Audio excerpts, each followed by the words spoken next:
On this week's episode of Marketing O'Clock. The cost of online advertising is too damn high. Deck your ads with bounds of 2000 and late CTAs. Microsoft Ads rolls out a slew of new features, some of which are in better taste than others. Google Ads Editor released 1.7. Oh, wait, check that.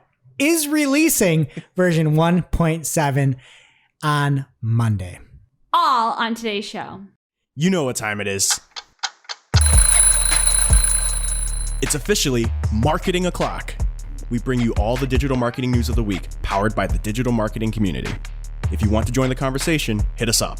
We are at Marketing O'Clock everywhere, and you can join our community on Discord at community.marketingoclock.com.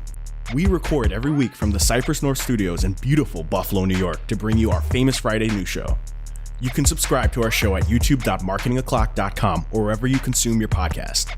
Head over to marketingoclock.com/newsletter to receive every article we cover straight to your inbox. Hey there, I'm your host, Christine Zernheld. AKA Shep. I'm Mark Saltarelli. And I'm Greg Finn. And it is officially Marketing O'Clock. Here on August 6th, 2021. Hello, everyone. Thank you for joining us again. I was off last week. It is so good to see you guys. And while I was in Maine, just a quick update in response to what you said on the show. The bloopers were quite delicious. They were not small. Okay. The impression was not good. It's great. Greg, it's like pretty easy to impersonate me. You just have to say like a lot and, you Like, oh. You sounded like Harry Carey. You did not sound like me. All right, I'll redo it. Well, in Maine, did you know that's where Taylor Swift got her inspiration off song number 3, album number 4? That's Rhode Island. Oh, Close. See? All right. Okay, that was a little bit better. And another thing I have to respond to is your little confession about Broadmatch. I would just like to bring up that when we shared an article about the new Broadmatch a few months ago, I was like, I don't know, guys, this sounds kind of good. People are saying good things. I might want to try it. And Greg, you were like, no, don't try it. Now we're trying it. We're working on an account together. And you were the one who got to say it's working well. Yeah, I kind of stole your thunder there. I'm pretty annoyed. But it is working well, Yes. right? All right. Sadly. I don't want to say all the time it's working well on this account. We have some reasons. We'll talk about it more sometime. But yeah, it's okay. But how have you guys been? What's new in your world, Greg? In my world, everything's been great. I went to a party the other day for like an engagement party, a family relative, like a cousin that probably shouldn't say names, but that's fine. And there's one child there as big as my 7-year-old's, and there's about 4 years old, and it's just sort of like a little wrecking ball kid.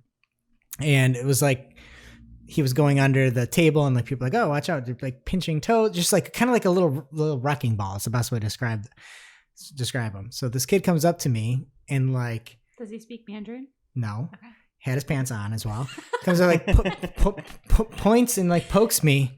I'm like, okay. And I'm sitting on the couch and he grabs my face and like Billy Madison, like you got to cherish it style, grabs my cheeks and it starts squeezing my cheeks. And my glasses are like going up and I'm like, I don't know what's going on here. And he gets up really close to my face and spits right in my face. Stop it. Spits right Did you in my tell face. his parents? His parents were watching. What did they do? I would literally It's a comment. They yanked him outside. To their credit, they made him come in and But apologize. then that's awkward for you because you have to be like, it's okay. I know. It's not. I was horrified. I've never been spit in the face from 4 inches away. By a The kid. just spit in my face. I hope he's not a marketer. Kid, you're out of control. That's bad. He's an SEO. I would Wow. throw up. I can't even watch people spit in people's faces on TV. It was awful. So, but it seemed fine. Mark, I hope you have a better story. I just needed a moment. It's been a while since I've been here, and I'm very happy to be Yes, it back. has been. Welcome back. And it's good. I also had a very lovely vacation in the Adirondacks, but I really have to say that I am so tired of how rainy it's been in New York this July. Vacation plans very much had to change. I ended up sleeping in a kitchen because the place where I was supposed to sleep was flooded from the rain. It was Under insane. the table or over or on the table? So there wasn't a kitchen table, so I was like next to in between like the counter and the door, and it was literally so rude. I'm sleeping in this kitchen on air mattresses with my one cousin because the place where we sleep, it was screened-in porch, and the rain was going from one end of the screened-in porch to the other, and this screened-in porch is like the size of a house. Oh my God. And it was horrifying. It was a monsoon, and everyone's getting up early in the morning Unloading after we the had been dishwasher. up doing karaoke and drinking all night, because that's what we do on our family vacations. And they're videotaping us sleeping in the kitchen. Like, how rude. I'm trying to sleep. Do not I would capture have done that on the same video. thing, and I would have been- I did not sign a video consent waiver. You didn't. Oh You really didn't. I'm sorry for your troubles. Thank Caleb, you. do you have anything fun going on? Well, I wouldn't call it fun, but as you know, hopefully you know if you've been listening, I moved into my new apartment, and there's a bunch of stuff you learn that just comes with moving and like growing up and stuff. I'm currently engaged in a war with spiders, like all throughout my apartment. First night I was unpacking stuff, and I saw a spider the size of an oatmeal cream pie, and I was about to, and I literally like got in my car, went right to Lowe's, Home Depot, Target, and bought every pesticide I could Oh find. my God. What a comparison, by the way. Oh my God, Oatmeal cream there's so many pie. things the same size. I think we're like the complete opposite, because I have a lot of spiders in my house, and I have like one that like hangs out in my bathroom, and I say hi to it. Absolutely not. What? Absolutely I not. love spiders. They eat all of the annoying That's a bugs. guilty Spiders pleasure. are friends. If it's I bigger have than a quarter spider that and it's hangs not out in paying the rent. ceiling above my No. shower, and I say hi to it every morning. No, You're absolutely nuts. not. So my apartment's currently like a chemical warfare zone. So don't. It's just like gonna get sanctioned by the UN or something. It's really bad. Well, you should try what I do. I tell all the bugs in my house that you picked the wrong house, and then I kill them or have someone else do it.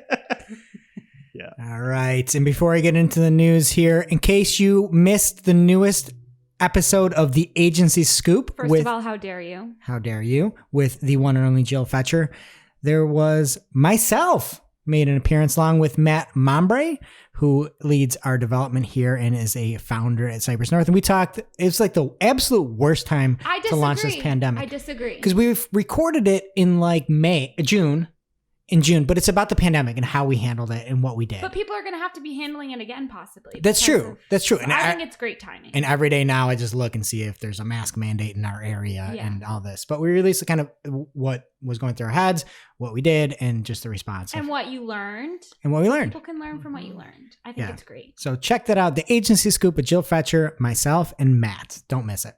Getting into the news this week, as Microsoft Advertising does, Microsoft Advertising announced a bunch of new features all at once, and we have to walk you through them all at once here in one story, so buckle up, people. Here we go.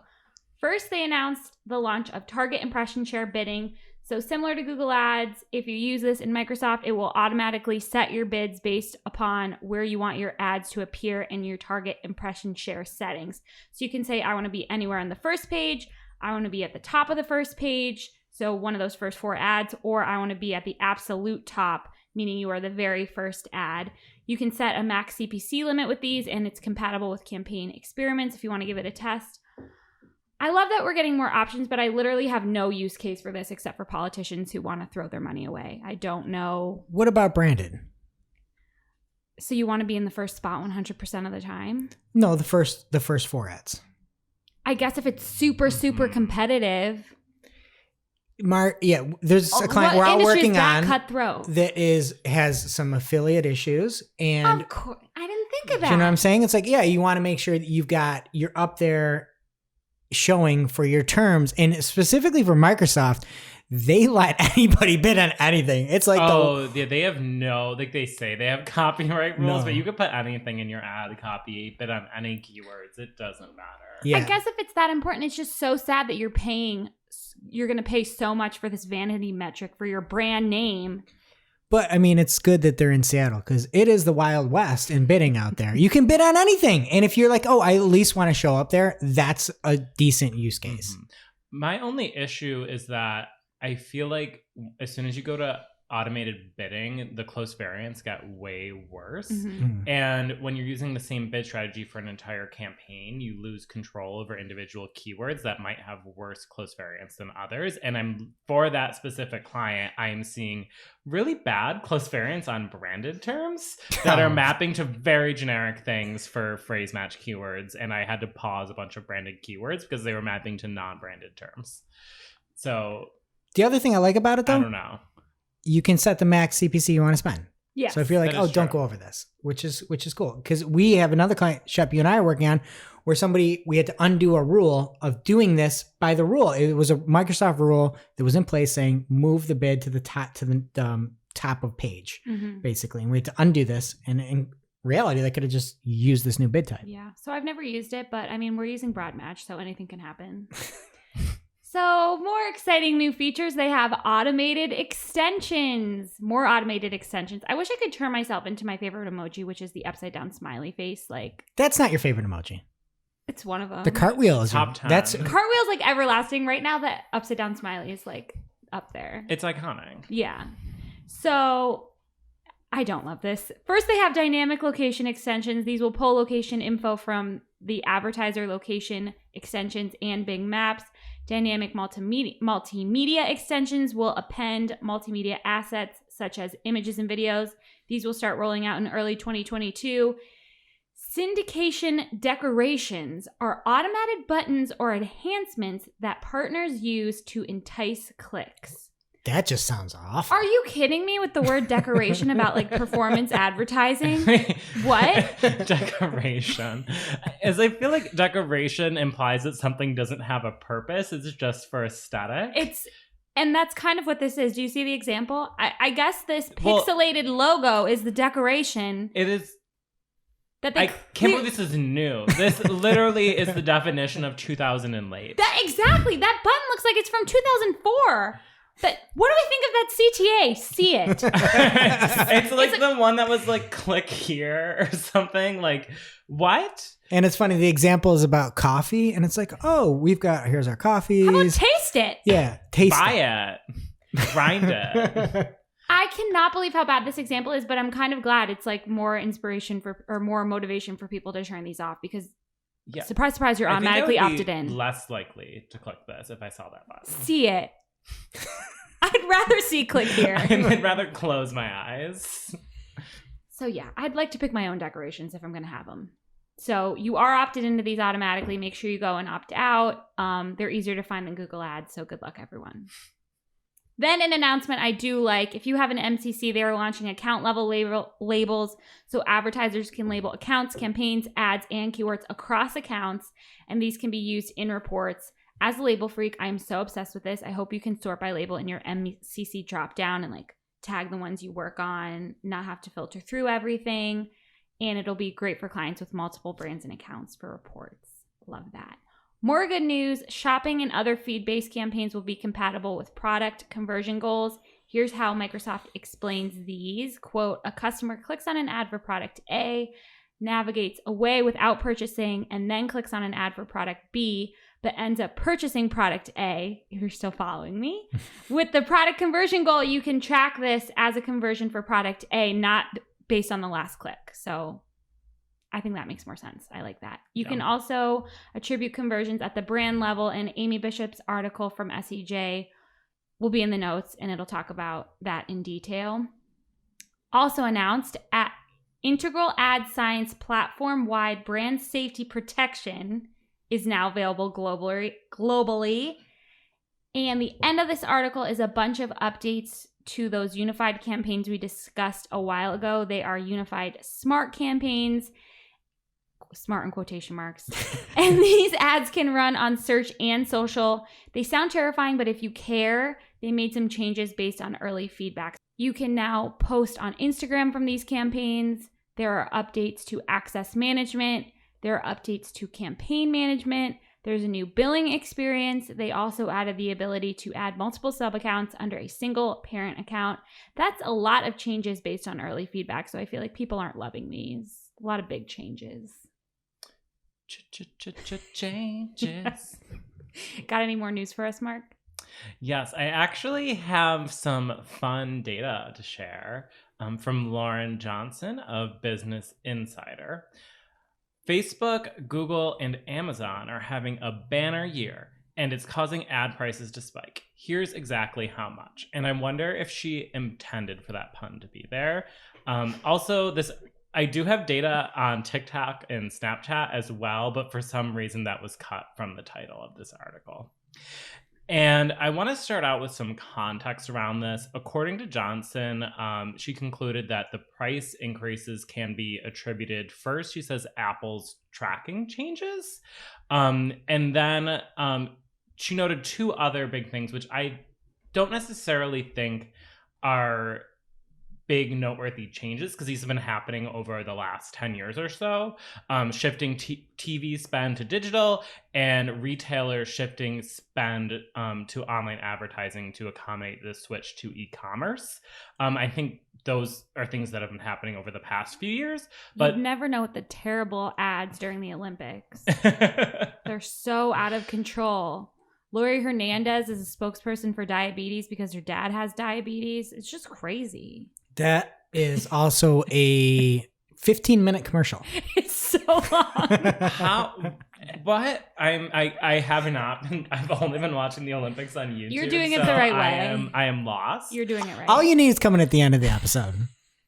Yeah. Great. I can't wait. But the thing that really, like, I think that there were a lot of good data points in this article, but the thing that really annoyed me was that it focused a lot on the changes in costs from Q1 of this year to Q2 and completely ignored the fact that parts of the country started reopening in the US and people are spending less time online.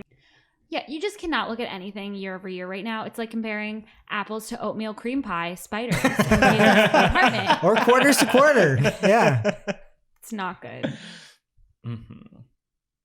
No, it's not.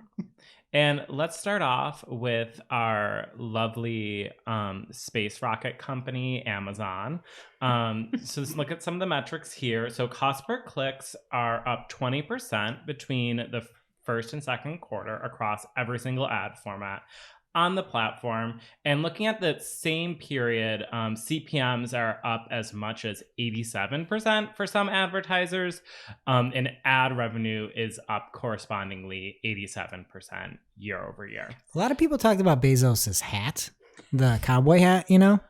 But the thing I thought was really egregious is you're an astronaut going into space, and everybody's got the spacesuit on and the space shoes and everything. Not Bezos. Bezos wore the cowboy boots in there. He's a space cowboy. Go roll the tape back. He literally wore cowboy boots when everybody else wore the uniform. It's insane. Did you see it, Caleb? Yeah, and I loved how when he got out of space, he puts on the hat immediately. Give me that hat. Well, he's such a little like dweeb dressing up like a cowboy, spending all of this money on a rocket that like didn't even go as far as NASA was doing in the 1950s. It literally went less than my daily commute. I'm not joking. Like, Rochester. what a waste. Like, what? Why did you do that? Like, These boots are made for launching, okay? and no, just never. Hopefully, never again. What about Facebook?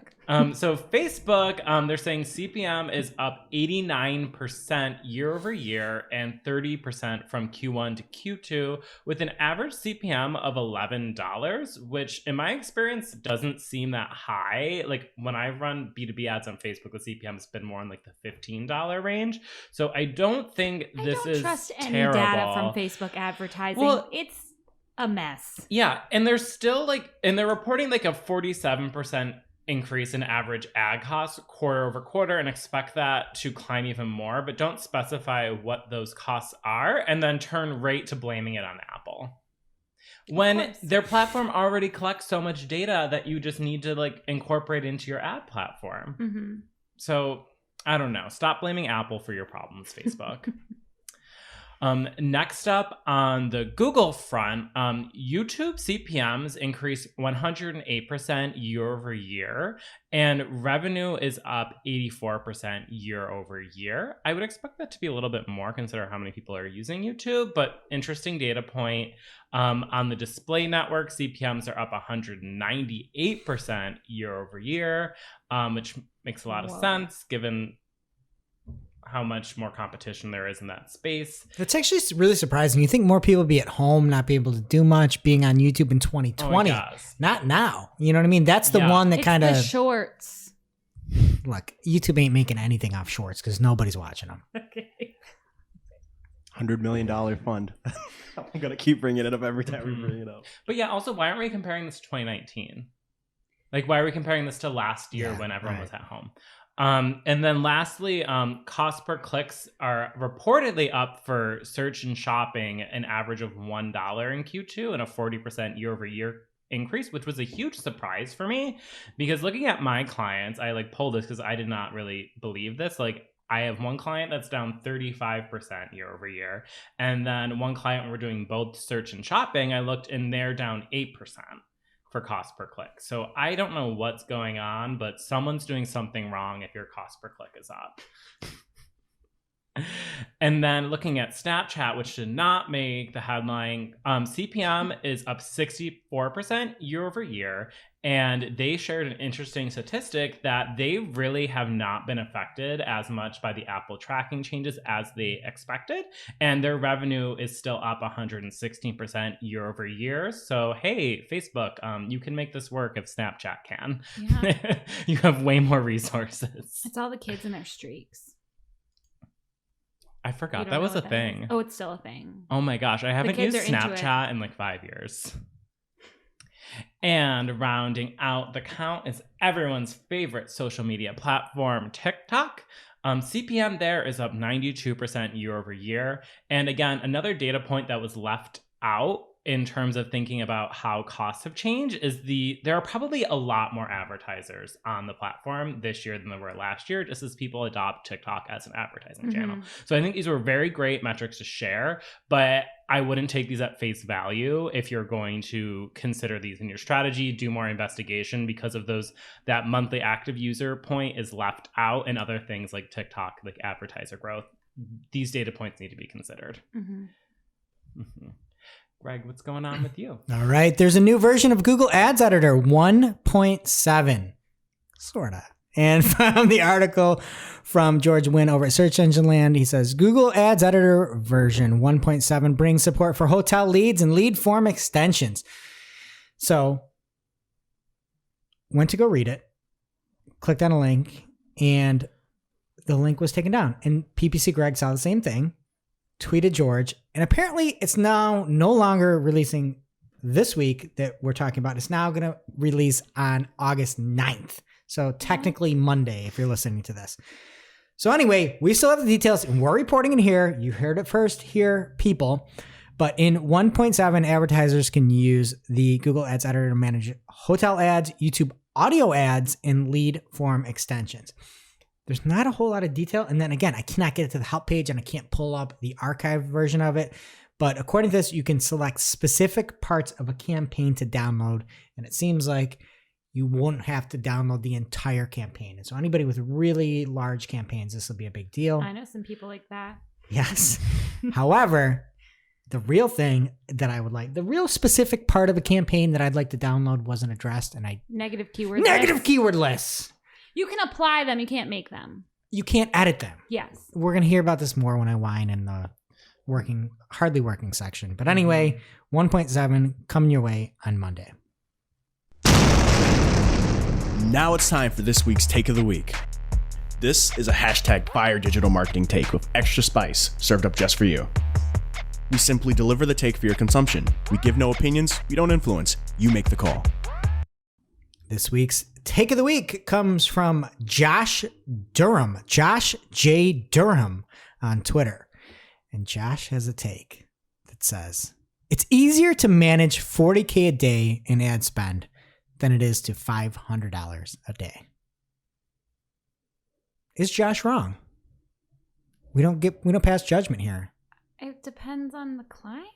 Well, I think it's more indicative of the client itself. Yeah. Like if you have a smaller budget, everything matters so much, and you have less data many times because you have less spend and less ad dollars, and you don't get as much. And then any mistake is catastrophic. You have less to experiment with. You have less to find out about.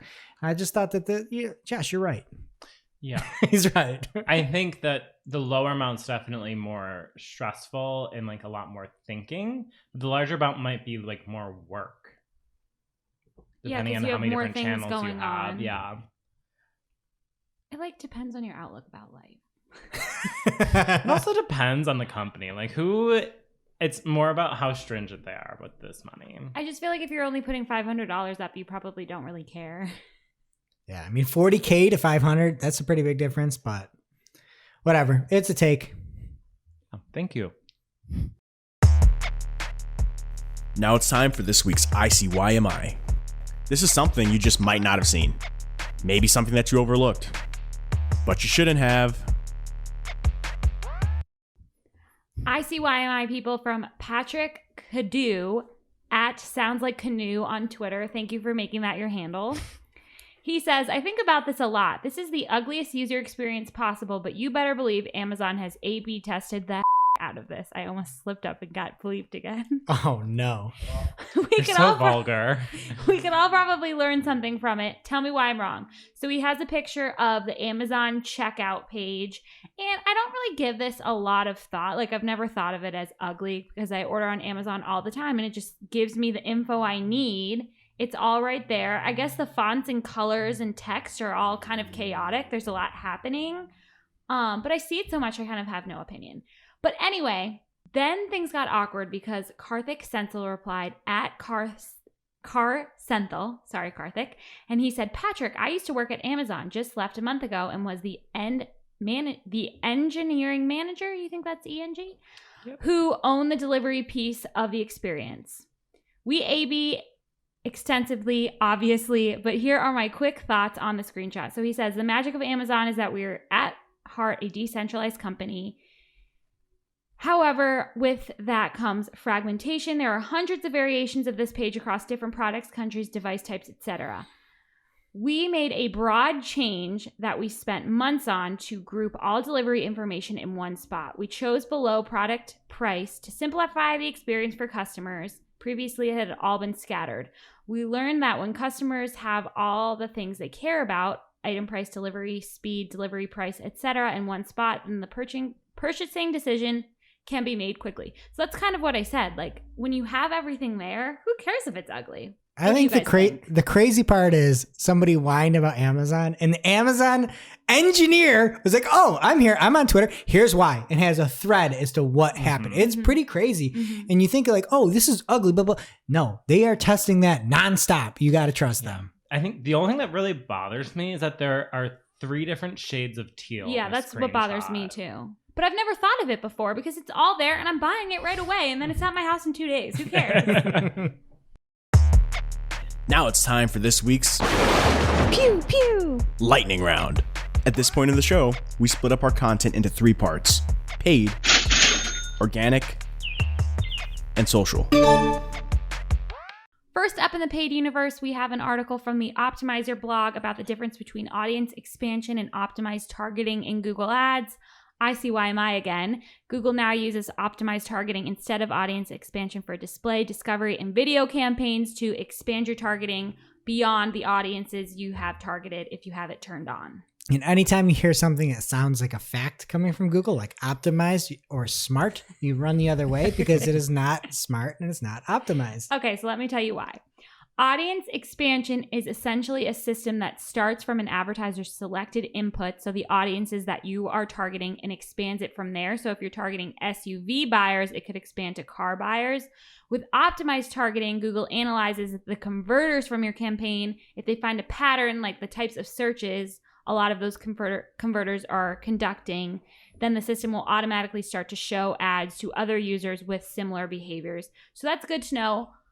Either way, you're probably automatically opted into it and you don't know, and they shouldn't be doing that. So thank you. Check your settings, people.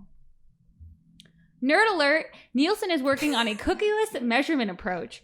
For logged-in accounts that will rely on first-party data for logged-out traffic, Nielsen will use a machine learning model that leverages contextual data signals, time, browser content, and device information, and flock groups.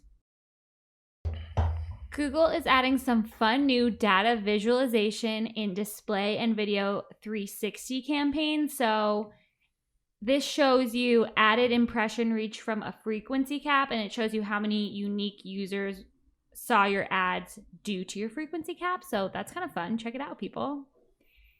And Menem Ani tweeted this week, anyone seeing this, all extensions are hidden unless you use the upgraded filter. So he has like a drop-down menu and you have to click upgraded to see anything, which is like so stupid. So unreal. I haven't seen it. I checked a few accounts. Could you imagine having something all that's not all? Exact is not exact. Phrase is not phrase. What are we doing? Well, it's like the conversions, all conversions. It's like What is find the better upgrade? Nomenclature. That seems like the opposite of an upgrade. If all's not all, what are we doing? I don't know. It might have been a bug because I can't find it. It's a anywhere. close variant.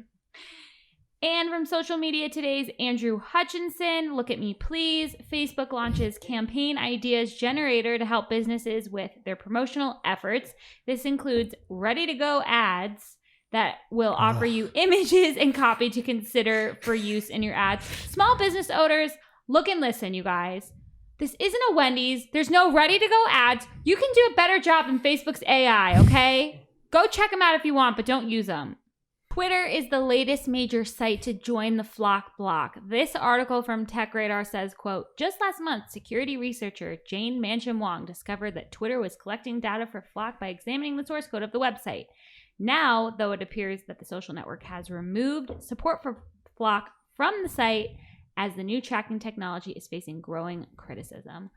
At Wongman Jane is a lot of things, but I have never heard her described as a security researcher. That makes her sound so much more boring than she is, don't you think?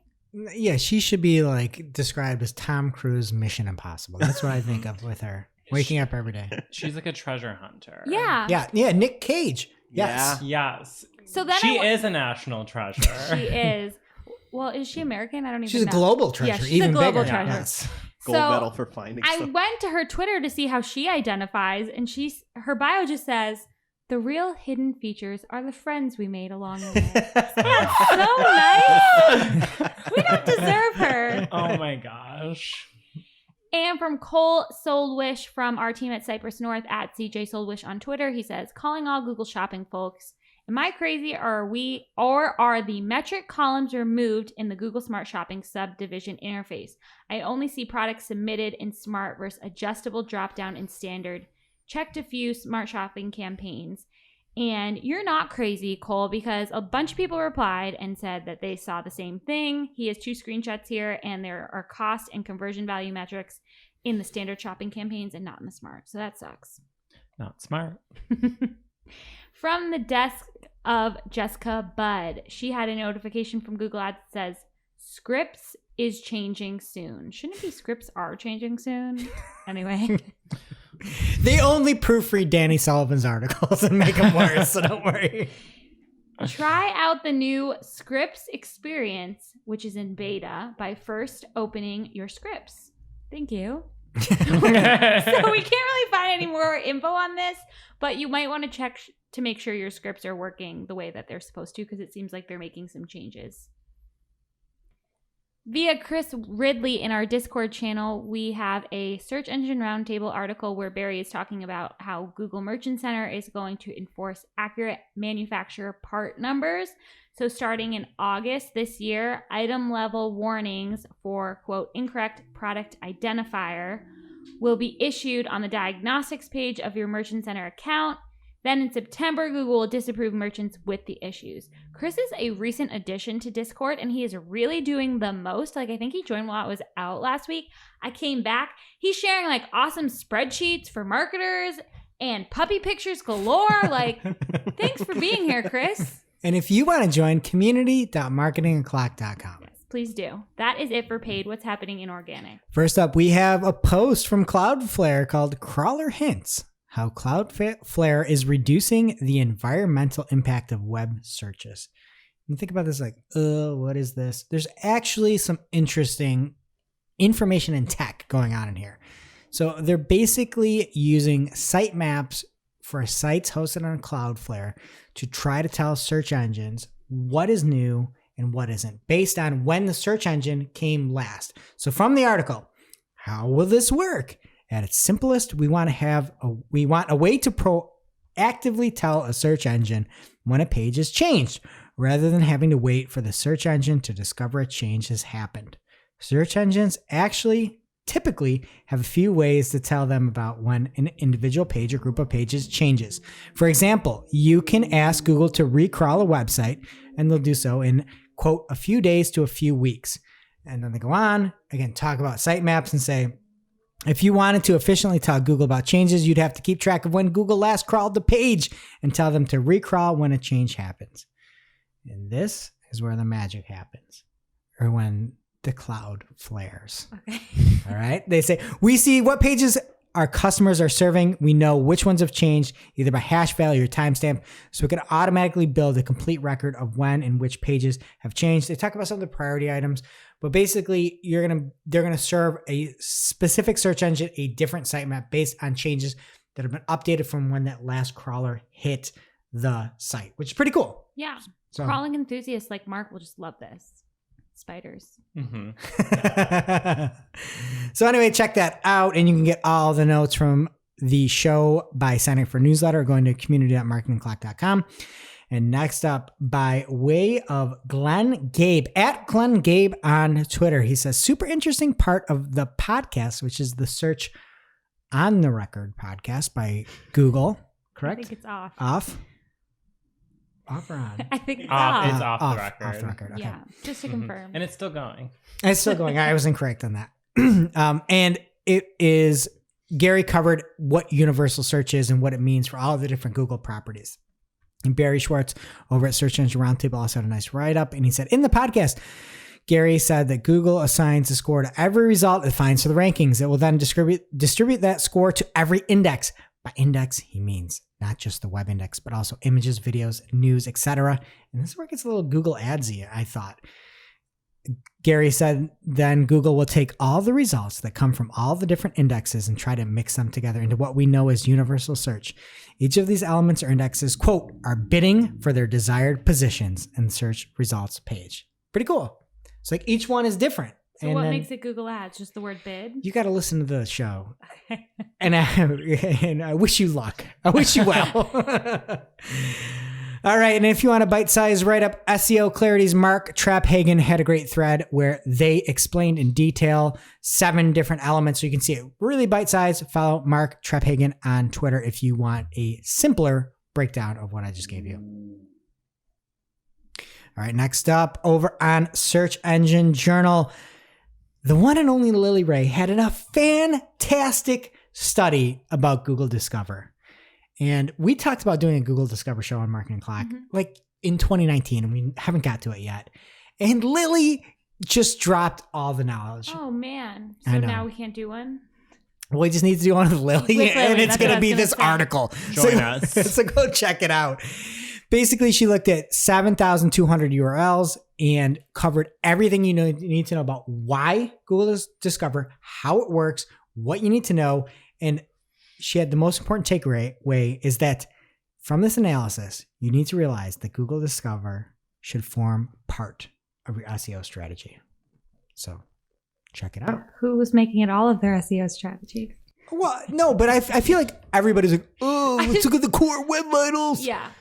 Let's turn everything to a PDF. You emphasize the word part in a way that I don't think Lily would have. Oh, I don't know, but nobody talks about Discover. Yeah. And it's because nobody's comfortable with it, because nobody knows what they're doing, because nobody tries. And everybody's like, oh, let's look at the core web vitals and this and eat. And it's like, no, there's other stuff out there that's cutting edge. There's web stories. There's Discover. There's things that take effort that should be part of your organic plan. Yeah, it's technically not SEO, is search engine optimization, but you should be doing it. That's your job. And thankfully, Lily came out and said that. Thanks, Lily. Yeah, thank you for that discovery.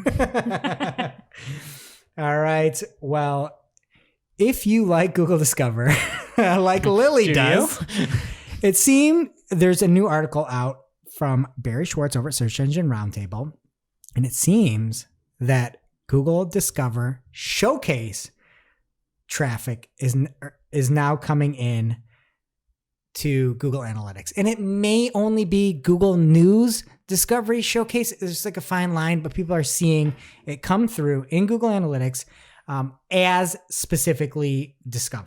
Oh, so cool. Yeah, it would honestly, for Google, if you're listening, which you're not, it would be fantastic if we could see actual Discover traffic. And in the example from Vishal Marathe, there's the source is News Showcase and the medium is Discover.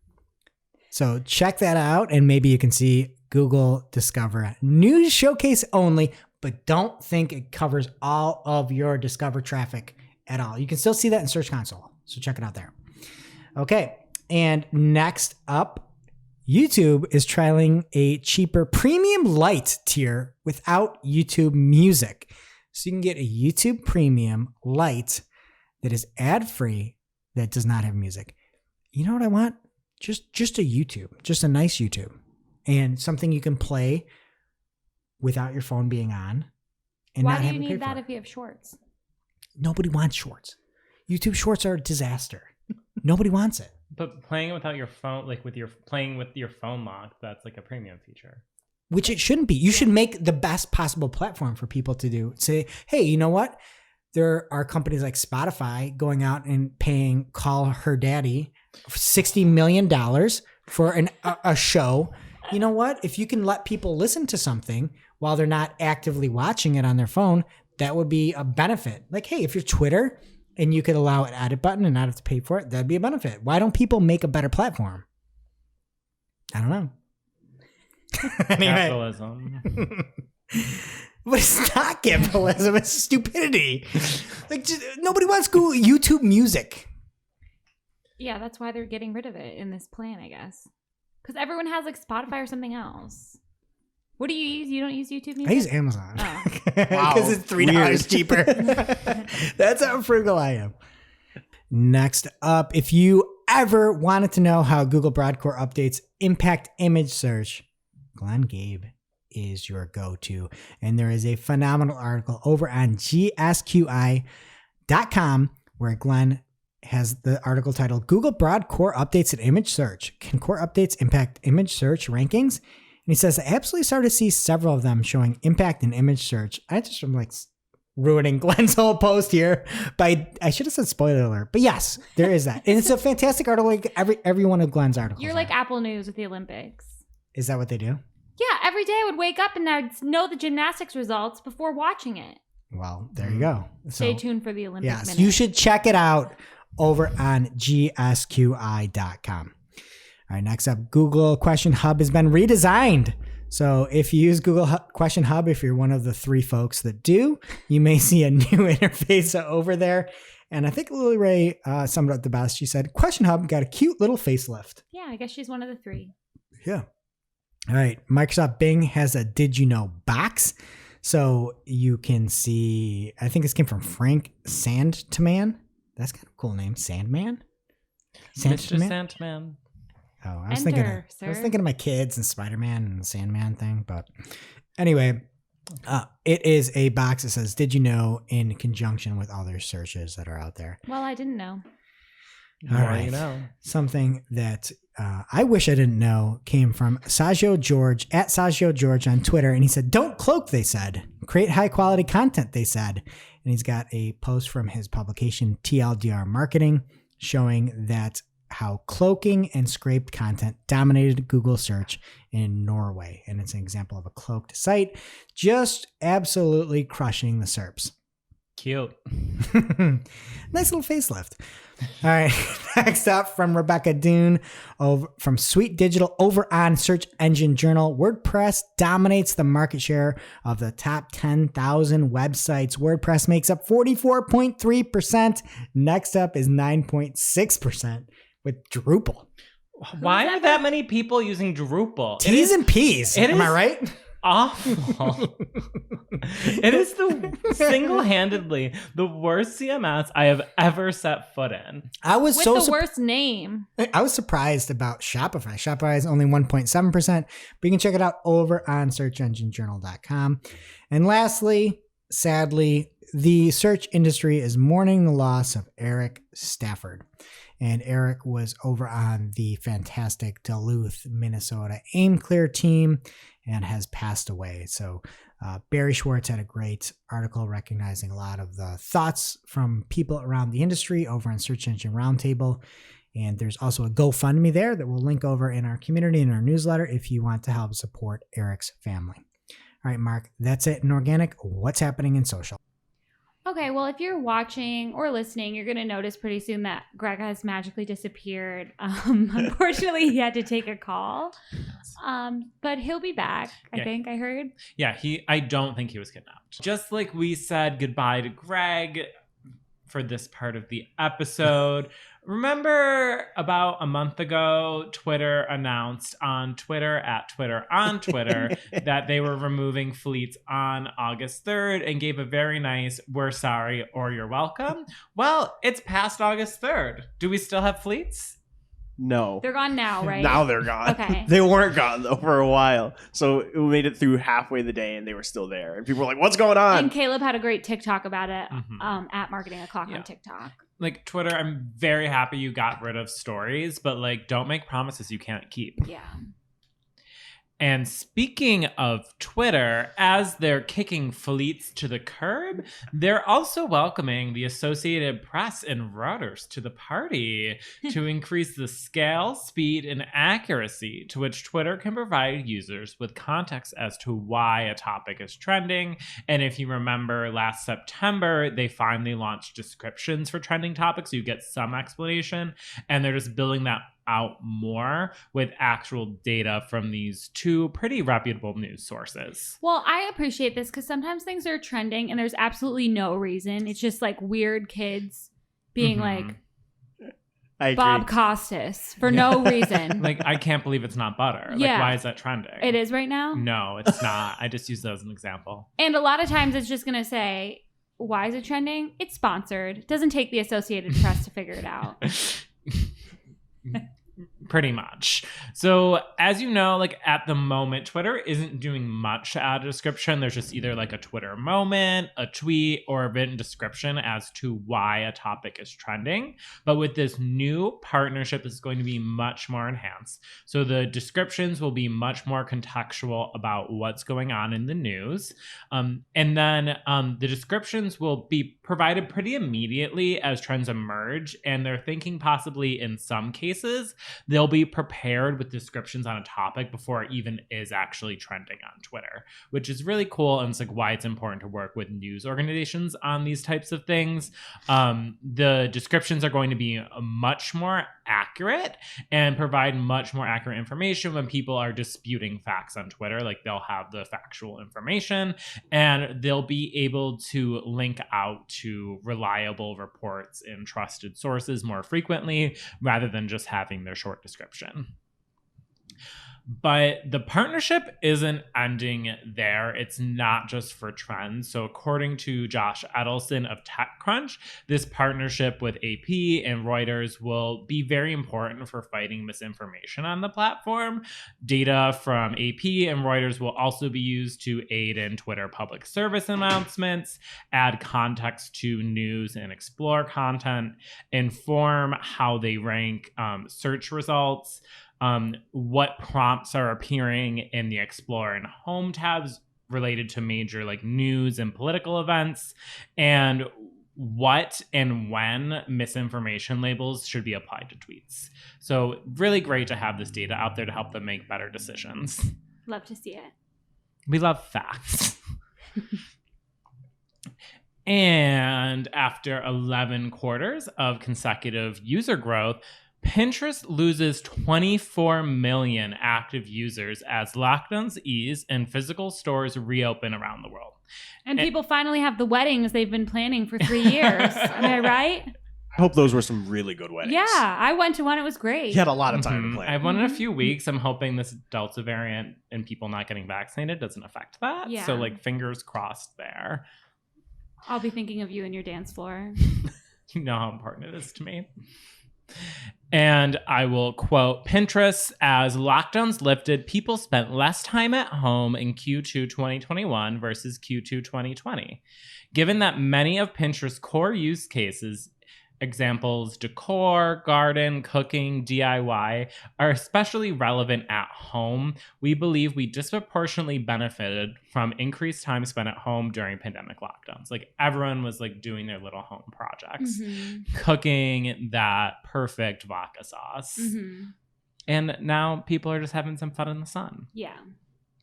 However, Pinterest says that they are still on track to meet their long-term growth goals, and they were completely prepared for this growth to be short-term.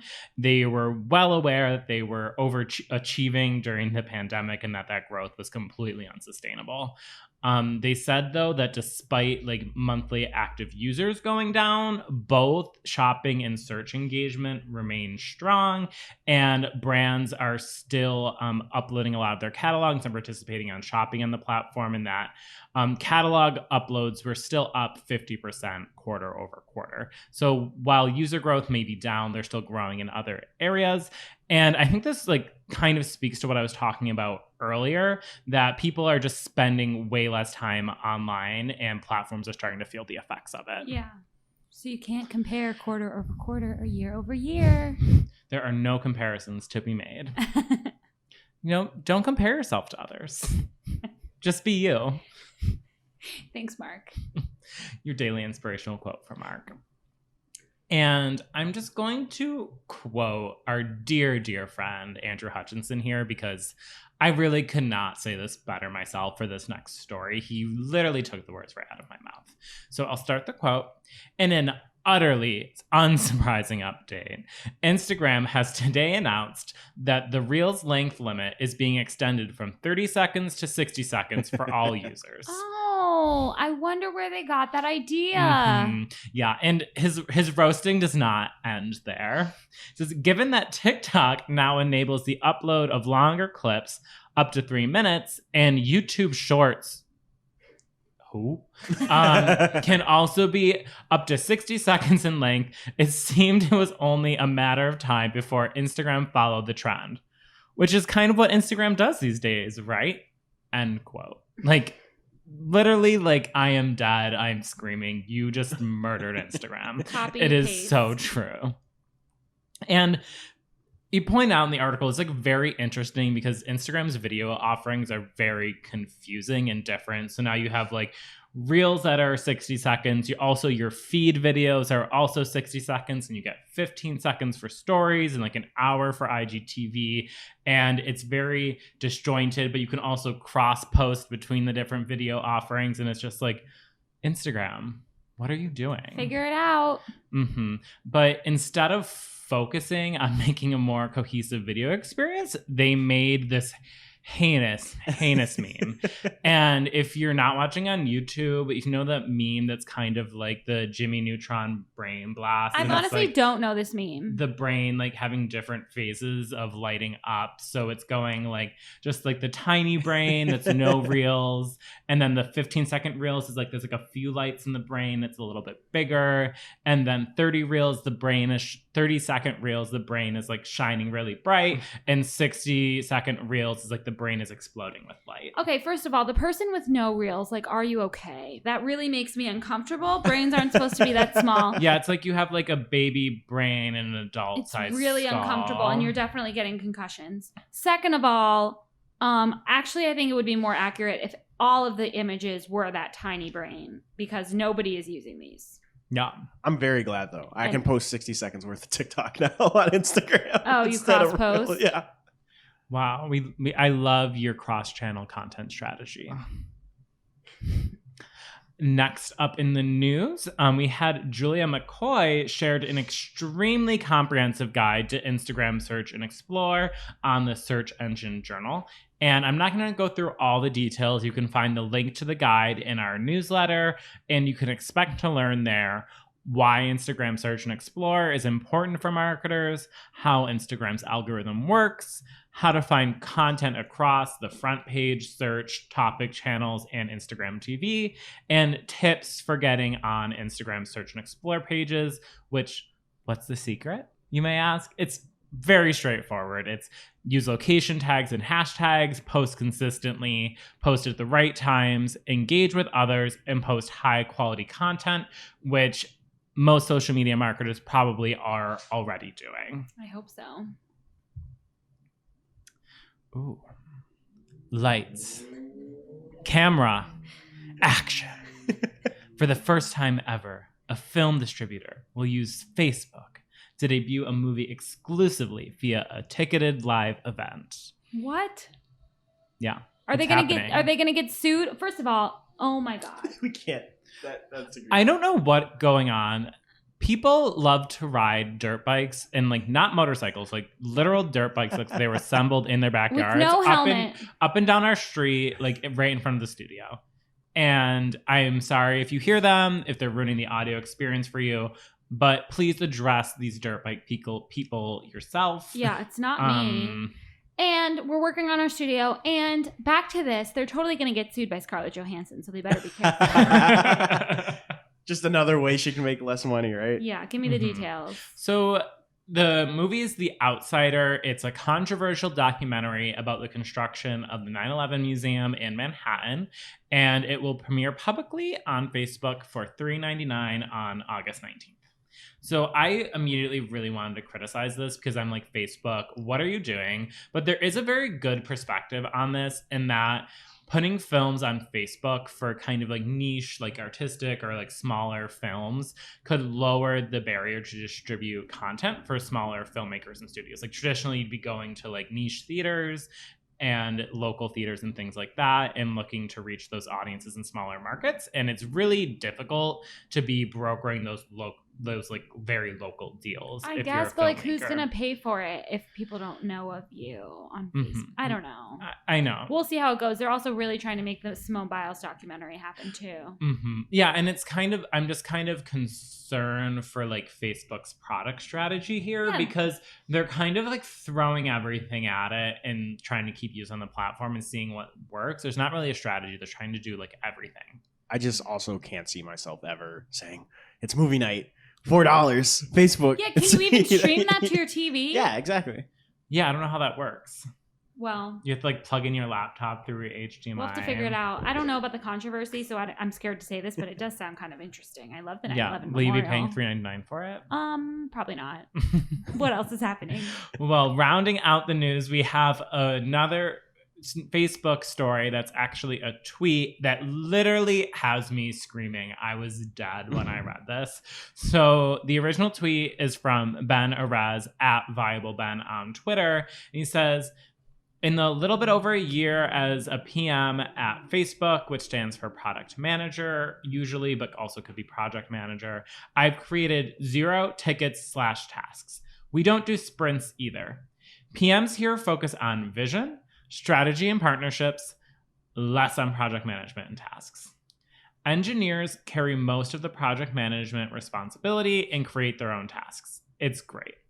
And then David Herman at Herman Digital had a great take. And he goes, this would explain why my open tickets never go answered. LOL. Oh my God. What is that tweet? Your project managers do nothing? Like what? Like, why are engineers managing their own projects? Like you're not a project manager then. Focus less on project management and tasks. So what are you doing if you're not doing tasks? This is insanity. Well, that's what a project manager. The other response was from is Trent Yeasel at Yeasel on Twitter. Project managers that don't focus on project management. No wonder if FB is terrible. It's such a joke. Like the gall of this tweet to just say like, even though I'm a product manager, I just don't do product management. It's just like, that's a vanity title. What are you doing? What is going on? Like engineers have enough on their plates. They shouldn't be managing their own projects as well. Yeah, it explains so much. Vision, strategy, and partnerships. Man. I love buzzwords. Thank you, the Facebook. And that brings us to our real life segment. Straight out of our accounts and into your ear holes. It's time for working hard or hardly working. So when you are looking at bid estimates in Microsoft Ads Editor, first of all, there are never any there when you launch a campaign, which is so annoying. Second of all, when you add the columns, there are columns for first page estimates, mainline estimates, and best position estimates. But then when you go to raising them in bulk with the little box that pops up, you only have options to raise to first page or raise to top of page.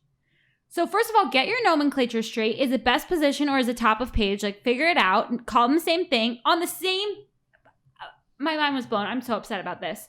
And second of all, why isn't mainline an option in the little box? Well, that's how Google is too. Like Google only gives you two options. It's What? either first page or top of page. You don't get the absolute top of page. Can you tell? But this is the opposite, right? The middle one is missing. Wait. So mainline, I think, means top of page. It's such a mess. It doesn't make any sense. Because Figure out your basically, nomenclature. Microsoft Ads is kind of like, we're going to copy everything that Google does, but we're just going to change the names on a So you have couple no things. idea what's happening. Target and bid or bid only. Sorry, that upset me. Greg isn't here. He has in his notes that he's mad about negative keywords. So we can figure that out. Something's not working there. Mark, what about you? I'm just overall pissed at Google Ads this past week. I've had so many issues. I want to start with the most egregious, which is a change in responsive display ads. It used to be that if you had an image that wasn't up to Google's quality standards, like you'd get your ad flagged for low image quality, and then you click into the RDA and it would tell you exactly which image they have a problem with. This week, I have a client, they have amazing imagery. Like they have an in-house designer that built these wonderful images that we've been using for our responsive display ads for over a month. I had one ad that has the exact same images that are used in some other ads and other ad groups that aren't disapproved, get disapproved for low image quality. When I look at performance, they are all like good or best. And then you click into it and every single image says high performing. And if you go to remove it, you get that warning notification that goes, this is a high performing image for you. Do you want to remove it? So there is no way to find out which image is causing the disapproval. Is it an editor and online? This was just online. Because I feel like things are disapproved wrong in editor all the time. Yeah, so I just made a slight tweak to the ad and it's back in the approval So process and stupid. they finally be fine. And it's like, that's annoying. I have a remarketing audience that's 28,000 on display, but it's 0 on search and YouTube. Like, how does that make any sense? I had another one, this client, they're kind of a mess. And for some reason, even though being one company, they have 5 different websites and it causes some issues with having multiple websites and ad groups accidentally. And they were doing a sale and wanted us everything to go to this one landing page. So we uploaded a bunch of new display ads. There were a couple ad groups that we missed that were going to the other websites. And when we added the sale landing page, it caused some disapprovals with multiple domains in one ad group. The issue is that after you change the URLs, it doesn't automatically go back into the approval process. And when you hover over it to hit appeal, there isn't an appeal button. So you have to purposely cause another issue with the ad, like a trademark, to get the appeal button to show up. Upside down smiley face. I'm just so mad at them this week. Caleb, are you mad or happy this week? I am not as mad as you guys, but I am unhappy. I was doing a bunch of audiences in Audience Manager, and they were really quick, really simple to make, just like boom, boom. But it kept crashing, like right when I would add a URL to something. So it would make the process twice as long because it would reload in the middle of me about to finish making the audience, and it was super frustrating at the time. And it just made my entire day bad. But I'm happy now, so. Oh, I'm glad. Oh, I'm happy you're happy. Thank you. And now for this week's Cool Tool. As a reminder, our Cool Tool segment is not an official endorsement or paid mention. We're simply sharing something we found in our travels that may be of use to our listeners. And is really, really cool. And this week's cool tool is from Christina Brodsky at CBrodsky on Twitter. Recent guest from our Marketing and Talk. She's just simply lovely. Make sure you listen to it. Yeah, on digital marketing reporting. Check it out wherever you're watching this. Mm-hmm. And she says, who needs a new SEO content audit template? Here you go. It helps to inform next step suggestions based on what else? Data. It also makes it more actionable and collaborative to work through with clients. And in this tweet, which we'll have in our newsletter, she shares a Google Sheet that you can copy to your own drive that is super helpful for performing a content audit from an SEO perspective. It is super comprehensive and it's color-coded and just very easy to understand and has all of these columns to help you track notes and recommendations on different content pieces, target keywords for each of the content pieces, draft links to the drafts of new versions of the content, all the columns you need for key metrics to track the success of content pieces and the current status of like how you're updating the content or what you're doing with it. It is extremely comprehensive. She thought of everything. And even if you don't use it exactly how she used, this is a great tool and a great starting place. And it's so generous of her to share this with everyone in the community. She's awesome. Thank you very much, Christina. Sorry, we wrote Christine in the YouTube description. Caleb just writes my name a million times a day. He's on autopilot. I'm sorry. Okay. And now it's time for our must-read marketing article of the week. An article so advanced, so in-depth, so detailed, we simply cannot cover it in its entirety on today's show. All right, and this week's must-read marketing article of the week is The Ultimate Guide to Getting Started with Email Marketing for Small Businesses from Sterling Skies, Carrie Hill. And this is a really in-depth article about just starting ground up, everything from brainstorming to, metrics to just like anything you could possibly want to know. And I really like that it has a TLDR little blurb at the end that just condenses it and gives it to you straight and quick. Yeah, so check it out. All right, that does it for today's show. It is now officially not Marketing O'Clock. Thanks for listening, and we'll see you next week. Thanks for listening to this week's Marketing O'Clock. If you're looking for more information on today's topics, head over to marketingoclock.com/newsletter to receive every single article we covered. We share the news as it breaks in our Discord community. Head over to community.marketingoclock.com to join. And we'll see you next week. Welcome to this week's Shootin the Heck. We're after our famous Friday news show. We don't talk about marketing anymore. We just shoot the heck. And Greg has magically reappeared because how could he miss the Olympic minute? I couldn't. I can't do it. Okay, so Greg shared some of his hot takes about the Olympics last week, and I think this week we both have a couple. And Mark and Caleb, you can just let us know what you think. Okay, so I don't even know where to begin. Okay. Do you want me to begin? I've got so many takes this week. I do too. Calm down. All right, well, I'll start then. Okay. So I think first off, I use Twitter a lot. I see so many videos. I'm like, last week, Twitter was ablaze with NBA draft and free agency and videos. Yeah. You can't put videos on Twitter. There's no videos of the Olympics on Twitter. They take everything down with DCMA requests. There's nothing. You can't see anything that happened on Twitter. It feels so fake. And it makes me hate the Olympics. I can't see anything that's happened. Nobody shares anything. See, and I agree. I was saying earlier that I've just been completely unplugged from it, and that's probably part of the reason you can't use it. Yeah. And then they show it as an ad, but you have to watch an ad to see that. And I'm not doing this. I've literally never noticed that. I've seen nothing online of Olympics because you just see somebody just spoils it, like you talked about with Apple News. Okay, well that was my point. But there's no video of it spoiling it. Do you notice that? They're just like, oh, Simone Biles did this. I'm happy for it. Okay, so moving on to my biggest complaint is NBC is ruining the Olympics. Why? Okay, I understand you want to save some stuff for primetime. It's available on Peacock if you want to watch it. Nobody cares about the Today Show this week. We're all depressed hearing about the Delta variant. Literally, the women's gymnastics all around was at 7 a.m. on a Tuesday or something. They're on the Today Show talking about how Simone isn't competing and they're not showing it live. Everyone could be watching it live. Instead, it's getting spoiled for us by freaking Apple News, somebody else who's ruining the Olympics, and everyone's Instagram story because you have to spoil everything because we can't watch it live unless you have Peacock, which thank God I do, but I'm sick of the American Ninja Warriors guys hosting everything. They're such clowns. And I mean, okay, if Bob Costas has to be canceled because of his eye, I understand, but you could at least put him on Peacock during the live stuff. Yeah. I miss him. I like Mike Tirico, to be fair. Mike Tirico, he's doing a good job. NBC has fantastic commentators. 100%. Minus the best. Yes. Tirico is fantastic. Costas is great. We've talked about the labeling, how they're trying to do stuff with fake news on Twitter. If you're going to retweet fake news or something, an article you haven't read, how about a warning for your Instagram story? Do you really want to spoil the Olympics for Christine Zernheld? Is that really what you woke up and wanted to do today? They have spoiler things on Reddit. Why don't they have them on other social media? I don't know. Yeah.